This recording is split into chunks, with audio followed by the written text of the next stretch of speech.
is actually a muscular pump that is consisting of 4 chambers, 2 atria, 2 ventricles, 2 auricles, 4 valves which are present among these chambers, and septum which are dividing these chambers, and this whole heart is enclosed within the fluid filled cavity called pericardial cavity.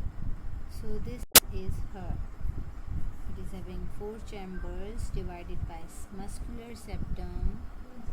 Okay, so this is heart. Going to the shape of heart, it's like pyramid in shape that seems to have fallen over one of its surface. So this is pyramid shaped heart that is looking like it is falling on one of its surface.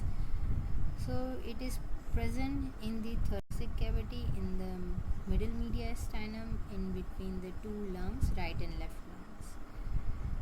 This heart also we can say is located above the diaphragm, behind the sternum. So this is the position and shape of the heart. Going towards its composition, the heart is having wall which is actually made up of 3 layers: epicardium, you can see here, myocardium and endocardium. So epicardium is representing the visceral layer of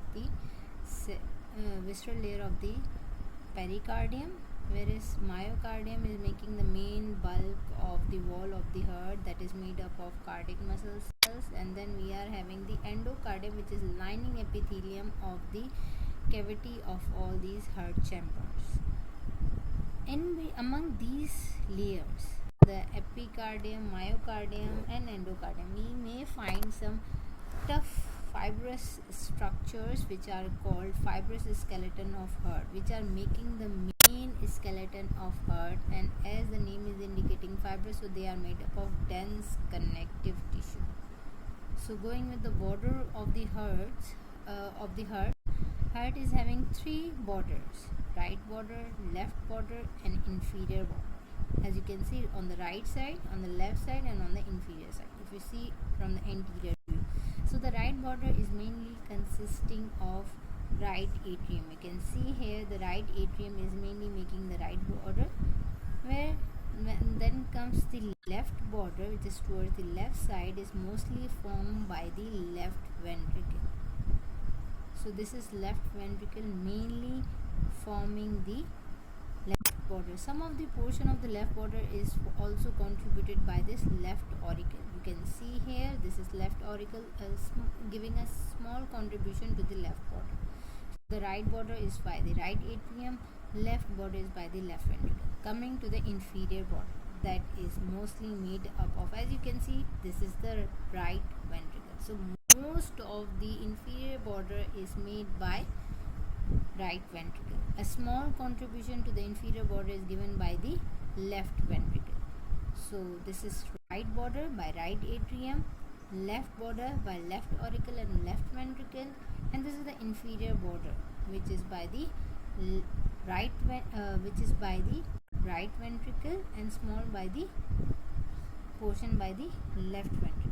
So these are the borders. Coming to the surfaces of heart, as you can see, it is having anterior surface, then it is having inferior surface, or we are calling it diaphragmatic surface, as it is lying or overlying over the diaphragm, and then it is having the posterior surface and apex, this pointed apex. So going with the anterior surface, also called sternocostal surface, it is mainly consisting of right atrium and right ventricle.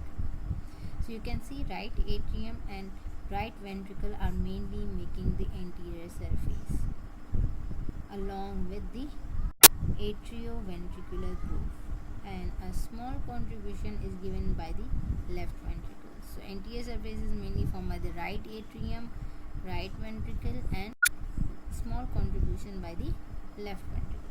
Coming to the inferior surface or diaphragmatic surface, it is mainly formed by the right atrium, which you can see here. Here we are having the right atrium. So here The contribution is by the right atrium along with receiving the inferior vena cava. So this is the inferior surface. Going to the posterior surface, or we can say the base of heart, it is consisting of left atrium and a small portion by the right atrium.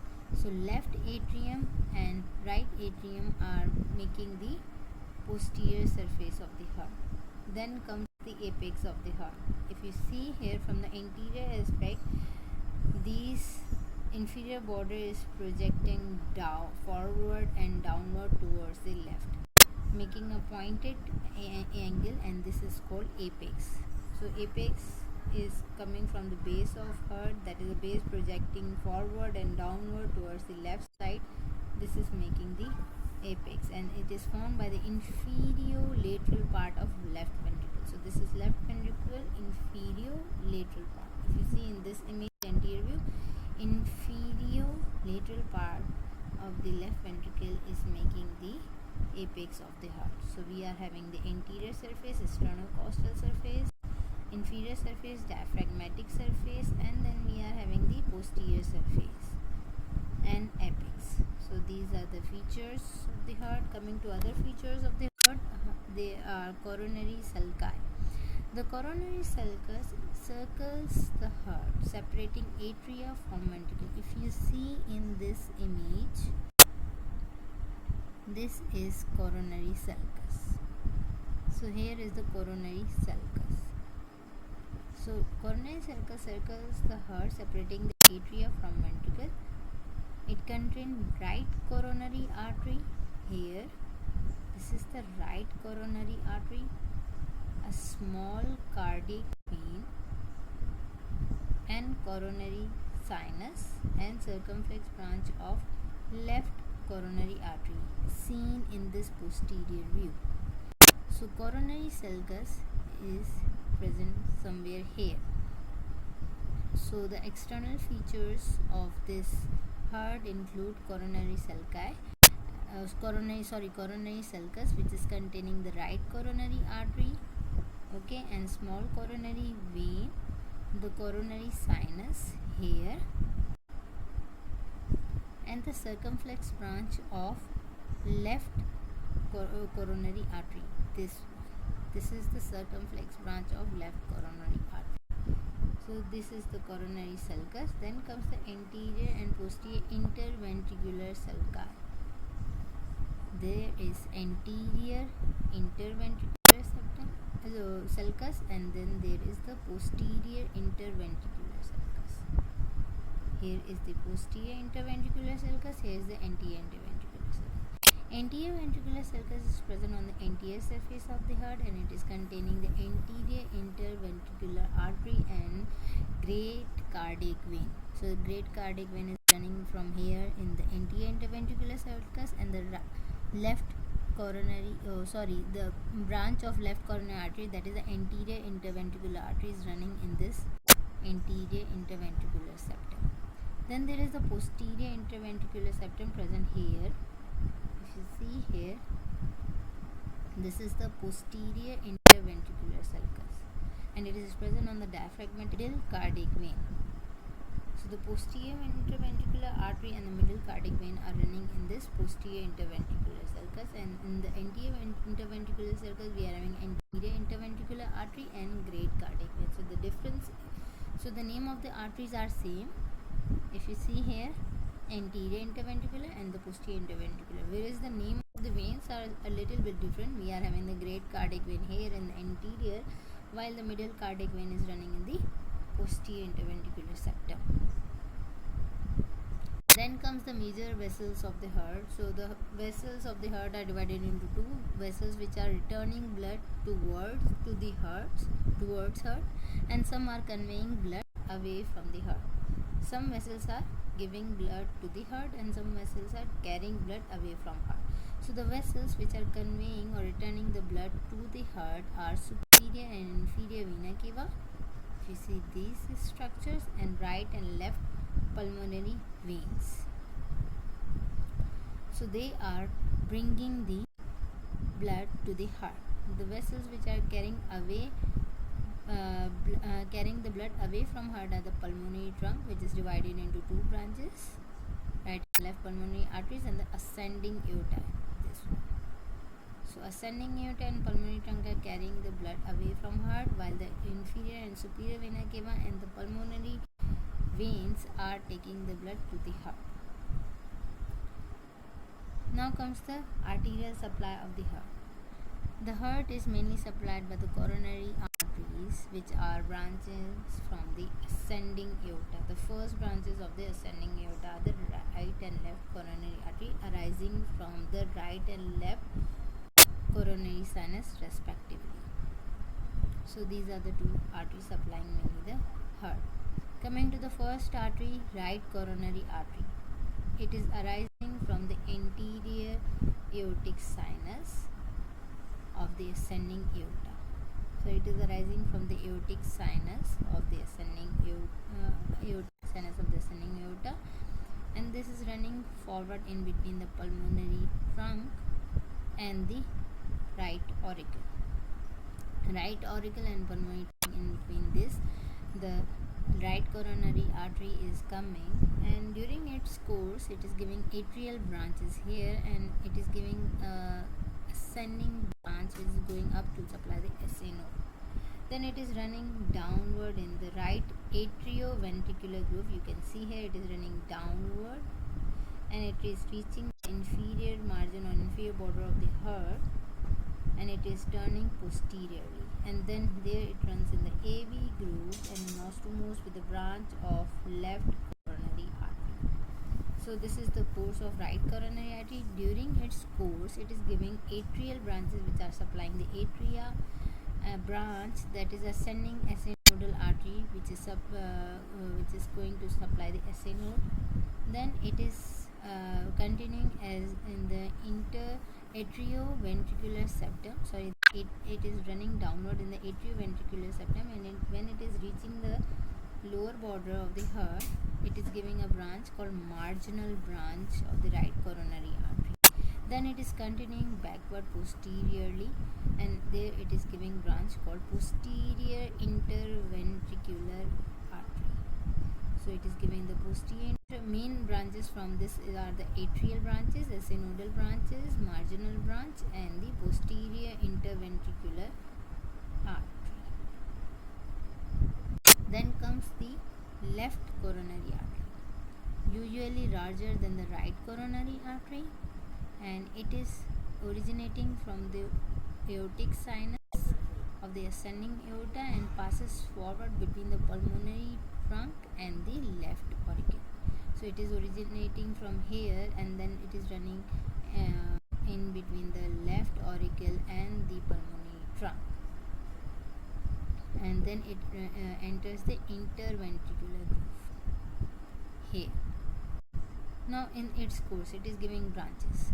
The main branches are anterior interventricular artery, anterior interventricular branch of the left coronary artery, and the circumflex branch of left coronary artery. So the anterior interventricular artery is descending downward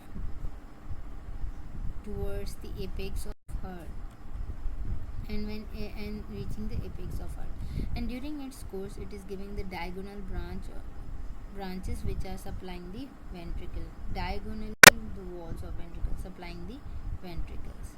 Now another branch is the circumflex branch of the left coronary artery. It is winding around this left border of the heart, and then it is going backward, and then it runs in the atrioventricular groove, and then it will go into the coronary sulcus.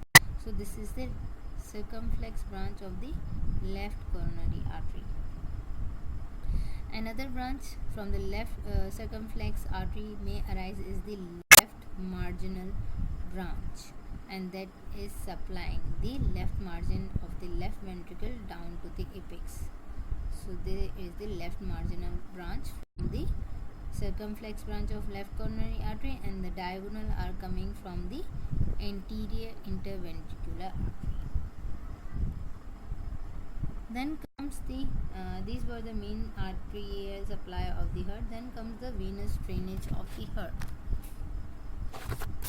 So venous drainage of the heart is via the coronary sinus, that is receiving the great cardiac vein, middle cardiac vein and small cardiac vein.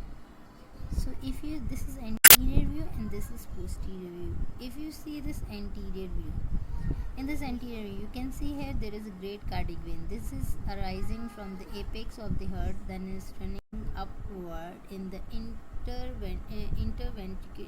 interventricular groove, and this is winding around here below the left auricle, and then it goes backward. If you see here, this is the great cardiac vein, and this is continuing into and becoming the coronary sinus. So this is coronary sinus present in the coronary sulcus. So this is the great cardiac vein, one of the tributary of the coronary sinus, great cardiac vein running in the anterior interventricular groove and in this winding around this and running in this coronary sulcus and then joining the or becoming the coronary sinus. Then comes the middle cardiac vein. Here is the middle cardiac vein. You can see here it is on the diaphragmatic surface, and then you can see it is going in the posterior interventricular septum, and this is ascending up towards the coronary sulcus, and then it is joining the coronary sinus. If you see the anterior view, here we are having the small cardiac veins. So the small cardiac vein is also originating at the junction of the right atrium and the right ventricle, and then it is running on the coronary sulcus, and then it is joining the posteriorly the coronary sinus and draining into this coronary sinus. Along with this, there are other small cardiac veins. These are the minute veins that are formed at the capillary beds of the myocardium, and they are directly opening into the chambers of heart, chiefly the atria. So this is about the venous drainage of the heart. So this was all about the review of the anatomy of heart and the blood supply of heart.